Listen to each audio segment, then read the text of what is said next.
हर आदमी की होती है एक राम कहानी। समाज के अंतिम पायदान पर खड़े हुए व्यक्ति की बात होनी चाहिए।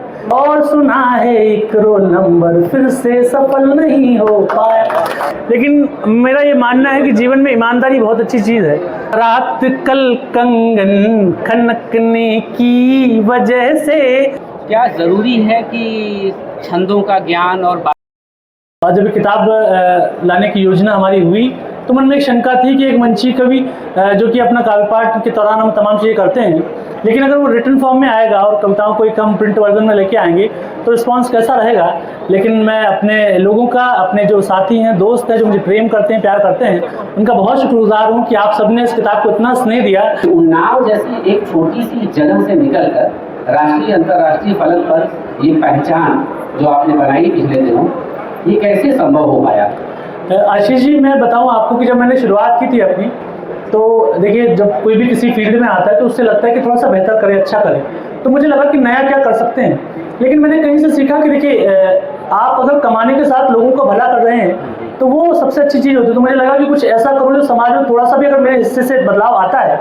तो मुझे लगा कि एक बड़ा वर्ग है जो परेशान है, जो अपनी समस्याओं से जूझ रहा है, जो ज़िंदगी से लड़ रहा है, लेकिन उसकी बात कविताओं में नहीं कही जा रही है या उस धारा में नहीं कही जा रही। क्योंकि हम मंची लोग हैं तो हमें लगभग लोग ज़िंदगी से जुड़े हुए, आम जिंदगी में संघर्ष कर रहे लोग लगभग रोज मिलते हैं। अगर हम महीने के 10 दिन किसी प्रोग्राम में हैं और 5000 लोग मिल रहे हैं तो समझिए कि हमें 50,000 लोग महीने में नए मिल रहे हैं जिन तक हम अपनी बात पहुंचा सकते हैं। और वो 50,000 लोग अपनी ज़िंदगी में कुछ नया करने की कोशिश कर रहे हैं या अपनी ज़िंदगी को थोड़ा सा आसान बनाने की जद्दोजहद लड़ रहे हैं। तो मुझे लगा कि अगर इनकी बात की जाए तो ज़्यादा प्रभावी होगी।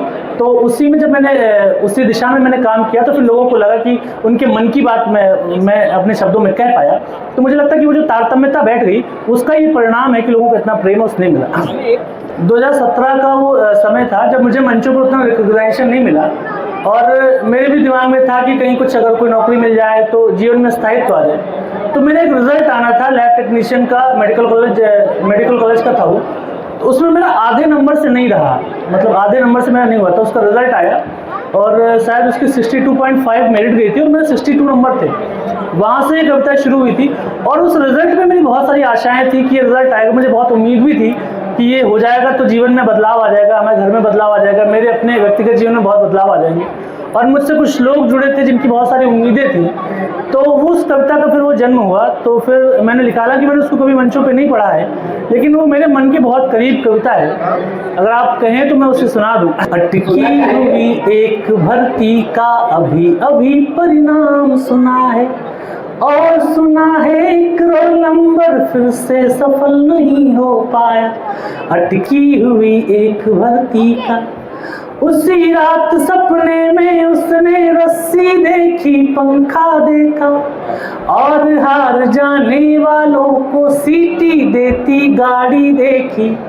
तेज बहाव नदी का जैसे बस उसको आवाज दे रहा।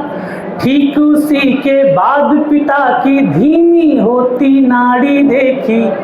आशाओं की पर्णकुटी थी, आशाओं की पर्णकुटी थी, फिर से महल नहीं हो पाया और सुना है एक रोल नंबर फिर से सफल नहीं हो पाया। कोई होता है आपके साथ, उम्मीद में रहता है कि पॉजिटिव आ जाएगा तो हम साथ चल सकते हैं। उस रिजल्ट की आशा में वो जो एक लड़की साथ रुकी थी, ईश्वर से की गई प्रार्थना में जिसका स्वर साथ जुड़ा था। इस रिजल्ट की आशा में वो जो एक लड़की साथ रुकी थी, ईश्वर से की गई प्रार्थना में जिसका स्वर साथ जुड़ा था। इस रास्ते पर शायद उन दोनों का साथ यहीं तक था बस। इस रास्ते पर शायद उन दोनों का साथ यहीं तक था बस। एक को यहीं रुके रहना था, एक का रास्ता अलग मुड़ा था। अड़ जाता वो उसके घर पे, अड़ जाता वो उसके घर पे, इतना सबल नहीं हो पाया और सुना है एक रोल नंबर फिर से सफल नहीं हो पाया। तो मैंने कभी पढ़ी नहीं, लेकिन मेरे दिल के बहुत करीब कविता और बिल्कुल सच्ची कविता है। हिंदी के मंचों पर इतनी मार्मिक कविता नहीं सुनी। आप सुन रहे होंगे तो आपका गला भर आ रहा होगा। सिर्फ ये हंसने हंसाने वाली कविताएं नहीं, इसमें बहुत दुख दर्द है, बहुत पीड़ा है। और शायद इस देश के 30% 40% जो नौजवान हैं उनका दुख दर्द है। लेकिन इसमें बहुत सी कविताएं ऐसी हैं जिसमें रूमानियत की वो ऊंचाई है जिसे आप कभी धर्मवीर भारती में पढ़ते रहे होंगे, उनके गीतों में सुनते रहे होंगे। एक गीत है इसमें बहुत छोटा, तन बंजारा। जिस कविता के लिए आशीष जी कह रहे हैं उसका मुझे ऐसा लगा कि जैसे चंद्रमा होता है, एक होता है आकाश में, और चंद्रमा सभी को प्यारा होता है, प्रिय होता है, और असंख्य तारे हैं आसमान में। तो मुझे लगा कि जैसे ऐसा मान लिया जाए कि कोई एक ऐसा व्यक्ति है जो हज़ारों लोगों की चाहत है और वो लगातार मूव कर रहा है। चंद्रमा की आप गति देखें तो वो अमावस्या से लेकर पूर्णिमा तक लगातार गति करता रहता है, और ध्रुव तारा एक ही जगह पर स्थित है, तो ध्रुव तारे से उसकी जो दूरी है वो घटती बढ़ती रहती है। लेकिन चंद्रमा ध्रुव तारे को प्रेम करता है। ध्रुव तारा कभी कभी इस संकट में आता है कि चंद्रमा मुझसे दूर चला जाता है, तो पता नहीं ऐसा तो नहीं इसका किसी दूसरे तारे से प्रेम हो गया है। तो उसी में मैंने बहुत छोटी सी मेरी बहुत प्रिय कविता सुनिएगा। ध्रुव तारे से चंदा ने पूछा आते जाते, ध्रुव तारे ने चंदा से पूछा आते जाते, डर लगता क्या देख मुझको सबके साथ निभाते। ध्रुव तारे से चंदा ने पूछा आते जाते, डर लगता क्या देख मुझको सबके साथ निभाते। मन पर है अधिकार तुम्हारा, मन पर है अधिकार तुम्हारा, तन बंजारा है। आपके मुक्तक मुझे लगता है कि कुछ ज्यादा लोकप्रिय है।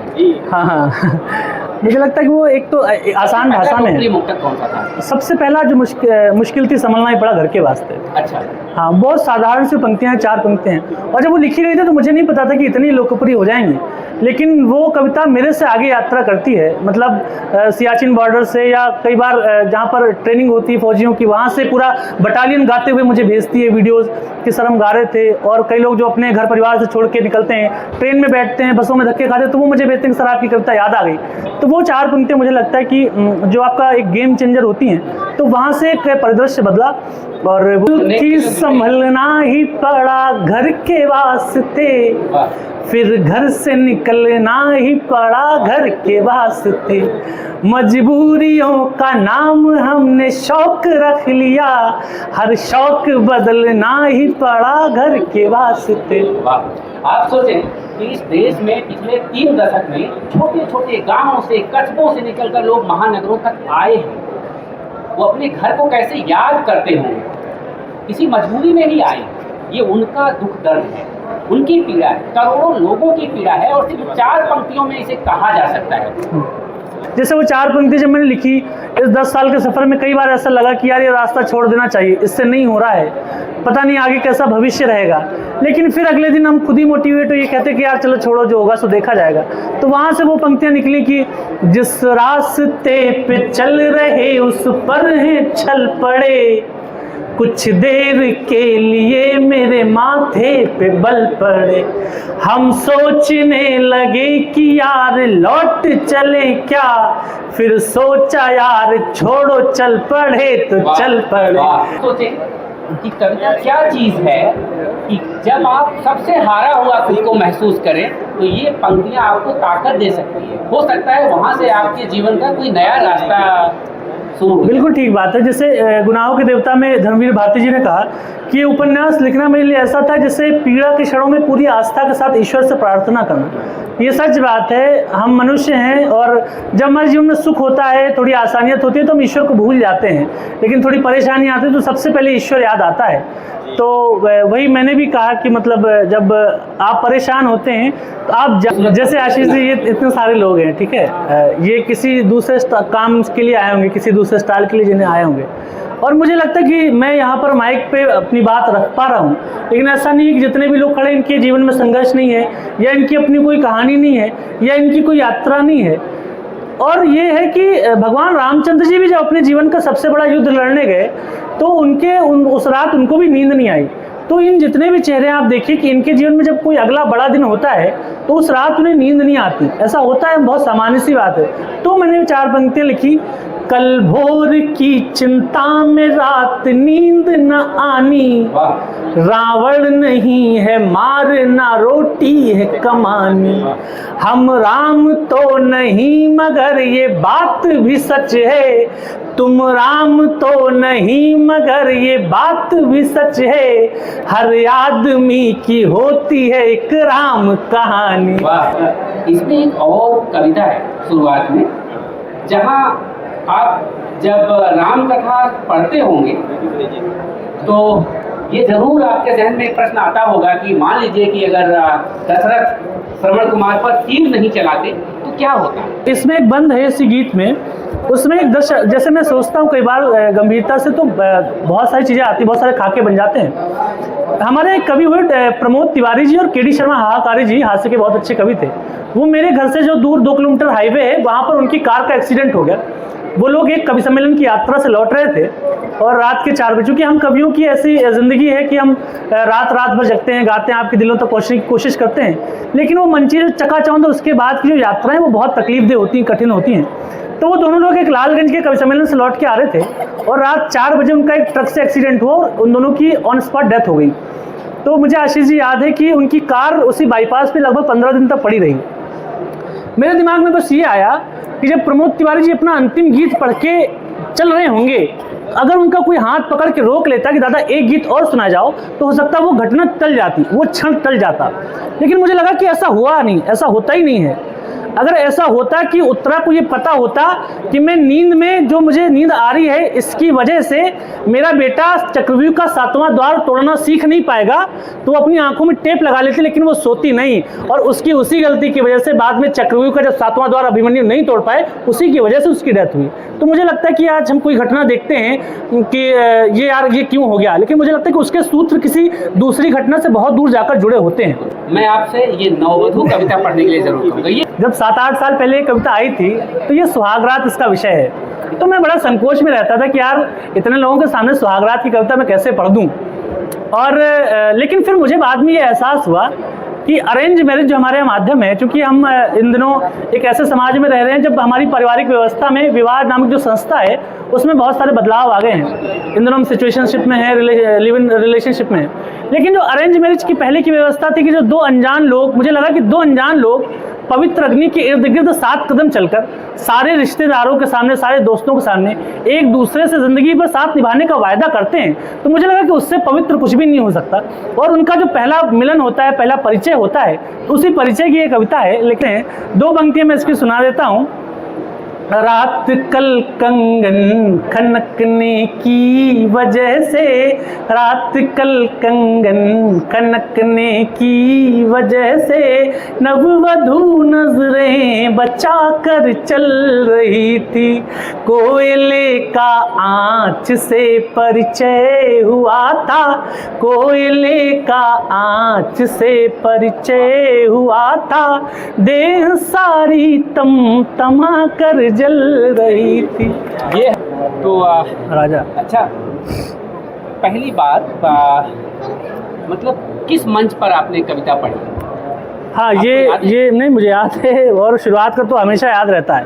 देखिए बाद में जब आपके जीवन में व्यस्तता बढ़ती है, लोग मिलते हैं, तो वो उतने याद नहीं रहते। लेकिन जो आपके शुरुआती संघर्ष में दांव लगाते हैं, आप पे विश्वास जमाते हैं, आप पे भरोसा दिखाते हैं, वो आपके मन स्मृति पटल पे हमेशा के लिए दर्ज हो जाते हैं। सेवढ़ा में इस किताब में जिक्र नहीं हो पाया उनका, और मैं इस बात के लिए बहुत पश्चाताप मुझे हुआ।